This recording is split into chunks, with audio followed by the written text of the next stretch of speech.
Why do you think is the populist parties more attractive to the Western world? Do you think is that it's like that, or what's your opinion about that? I think it's I think my own view, there's two views on this. One is about values, and another one is about material problems.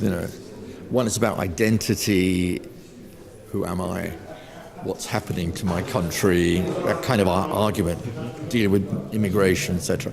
And there's another one which deals with the question of inequality, the people who don't benefit from globalization. People's living standards are stagnating for many people.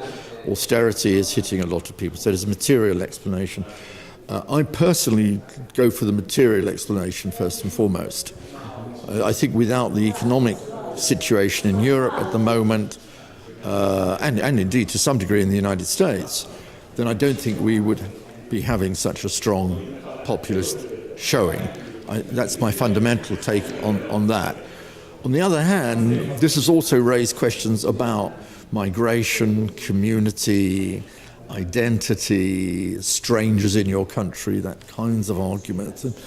And so when economic times are more difficult, people tend to become a little less tolerant.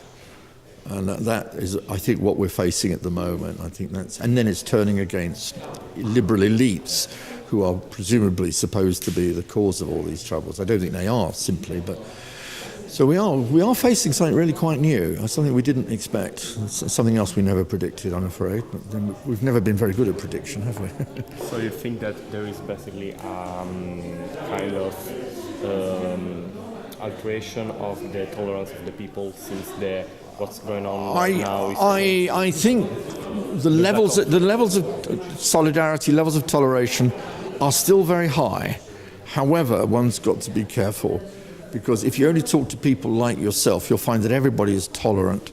Once you move outside of your dinner table, outside of your dinner party, with people you share the dinner table, you move out into other parts of society where life is not quite so good. You find a different opinion.